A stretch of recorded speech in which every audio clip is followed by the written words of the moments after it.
जय श्री कृष्ण मित्रों। ये संसार को दुखालय कहा गया है, दुखों का घर। क्यों? ऐसा क्यों कहते हैं? जन्म से लेकर के मृत्यु तक दुख ही दुख, दुख ही दुख। हर जगह एक प्रॉब्लम आती है, दूसरी प्रॉब्लम खड़ी हो जाती है, एक जाती है, दूसरी आ गई। बचपन से लेके सबसे पहले बचपन में बच्चा होता है छोटा, उसको कुछ भी भान नहीं होता, गीले में पड़ा रहता है, व्यक्त नहीं कर सकता, रोता है, ये दुख होता है। उसके बाद बड़ा होता है तो पढ़ाई में मन नहीं लगता, फेल हो जाते हैं, डिप्रेशन में जाते हैं। उससे बड़ा होता है मनपसंद लड़की नहीं मिलती या लड़का नहीं मिलता, उसके कारण फिर से दुख होता है। फिर बच्चे हो जाते हैं, वो बात नहीं सुनते हैं तो फिर दुख होता है। फिर बूढ़ा हो करके फिर शरीर काम नहीं करता है, इंद्रियां शिथिल हो जाती हैं, आंखों की दृष्टि कमजोर हो जाती है, सुनने की शक्ति कमजोर हो जाती है, हाथ पैर काम नहीं करते हैं, फिर से दुख होता है, बुढ़ापे का दुख। तो इस तरह से बचपन जन्म से लेकर के मृत्यु तक दुख ही दुख, दुख ही दुख। क्या इस दुख से बचने का कोई उपाय है? इस संदर्भ में मैं ज्योतिषी होने के नाते आपको बताना चाहता हूं, मेरे पास हजारों की संख्या में लोग आते हैं और अपना प्रॉब्लम बताते हैं, अपनी जन्म पत्री दिखाते हैं, कुंडली दिखाते हैं, उनके ग्रहों और आकलन करके ज्योतिष के हिसाब से उनके प्रारब्ध कर्मों को देखते हुए और जो भी उपाय हो सकते हैं वो मैं बताता हूं। लेकिन आज मैं आपको एक चीज से आगाह करना चाहता हूं कि ज्योतिष के जो उपाय हैं वो कितने कारगर सिद्ध होते हैं, काम करते हैं या नहीं करते हैं। इस विषय में ये बहुत महत्वपूर्ण जानकारी आपको दे रहा हूं। आप इस वीडियो को शुरू से लेकर अंत तक देखें, और अगर अभी तक मेरा ये चैनल आपने सब्सक्राइब नहीं किया तो कृपया इसको सब्सक्राइब जरूर करें, अपने मित्रों को बताएं, रिश्तेदारों को बताएं, और लाइक करें और शेयर करें। ये मेरी विनती है, जिससे कि ये ज्ञान दूसरों को भी मिले और वो अपने दुखों से दूर हो। तो बात हो रही थी ज्योतिष के उपायों की। तो ज्योतिष के उपाय बहुत हैं, रत्न, मंत्र, पूजा, पाठ, टोटका, बहुत सारे उपाय लोग बताते हैं। उनमें कहाँ तक कितनी सच्चाई है ये तो अनुभव से ही पता चलता है। लेकिन मंत्र और पूजा पाठ, ये दो उपाय ऐसे हैं कि इसमें बहुत हद तक सफलता मिलती है। बाकी जो अलग उपाय हैं उनमें उस आपकी मनोवैज्ञानिकता के हिसाब से कितनी सफलता मिलती है वो उनके ऊपर है। मैं आपको एक बात साफ और स्पष्ट तौर पर कहना चाहता हूं कि जो व्यक्ति का जो प्रारब्ध है, जो भाग्य है जिसको लेकर यह पैदा हुआ, वो तीन तरह का होता है। मंद प्रारब्ध, तीव्र प्रारब्ध और तीव्रतम प्रारब्ध।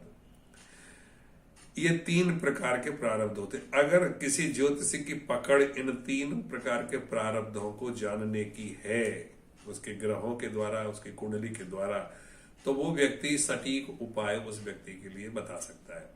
उदाहरणार्थ, अगर किसी व्यक्ति की कुंडली में तीव्रतम प्रारब्ध है कि उसको ये रोग होगा और इतने दिन चलेगा, या असाध्य रोग होगा जो कभी खत्म नहीं हुआ, या ऐसा रोग होगा जिसके कारण से उसकी मृत्यु हो जाए, ये तीव्रतम प्रारब्ध है।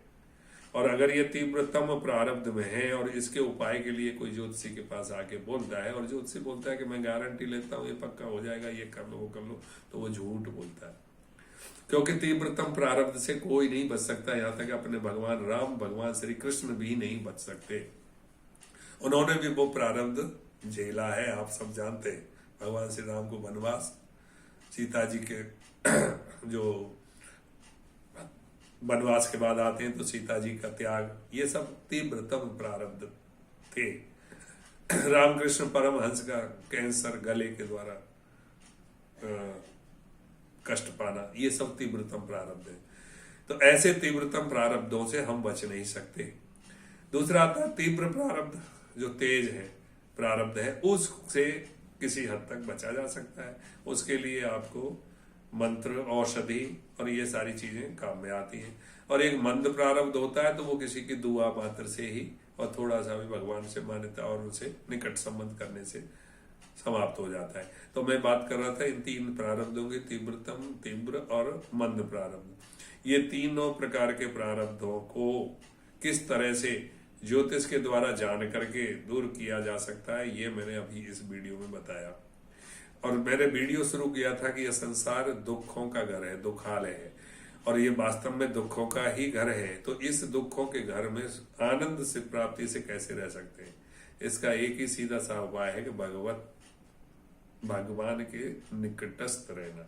उपवास, उपमाने नजदीक, वास माने रहना। हम लोग उपवास का अर्थ लगा लेते हैं कि अपना खाना और अन्न छोड़ देने को। उपवास का अर्थ होता है कि भगवान के निकट रहना, कि अर्थात जो कुछ विशेष पर्व आते हैं जिसमें हम अन्न छोड़ देते हैं, तो अन्न छोड़ने के साथ साथ ईश्वर के निकट भी रहने को ही पूर्ण उपवास कहा जा सकता है। नहीं तो उसको व्रत कहेंगे, फास्ट कहेंगे कि हमने खाना छोड़ दिया, अन्न त्याग कर दिया एक तरह से। तो उससे थोड़ा सा हमारी वृत्ति जो है ऊपर के केंद्रों में विचलित होती है, जिससे आनंद की प्राप्ति होती है। तो जब भी कभी हम व्रत रखें या अपना अन्न छोड़ते हैं तो उस समय पे भगवान के निकट रहें। भगवान के निकट कैसे रह सकते हैं? आप भगवान के जो स्वाध्याय करें, अच्छे ग्रंथों का पठन पाठन करें और निरंतर नाम जप करते रहें, झूठ ना बोलें, मद ना करें, घमंड ना करें, प्रमाद ना करें, नींद ना करें, आलस्य ना करें। ये जितने भी दुर्गुण हैं जो भगवान से दूर करते हैं, उनका त्याग उस दिन पूरी तरह से करना ही भगवान का पास रहना है, अर्थात उसको उपवास कहते हैं।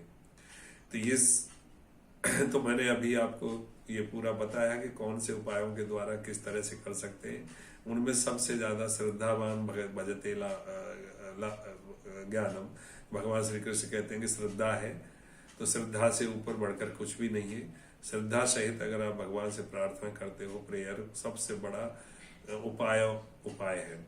आपके ऊपर कितनी भी बड़ी विपत्ति आ गई, चाहे वो तीव्रतम हो, चाहे तीव्र हो, चाहे वो मंद प्रारब्ध की हो, उस विपत्ति से दूर होने का सबसे बड़ा और सुंदर और सरल उपाय है प्रार्थना, डीप गहरी प्रार्थना।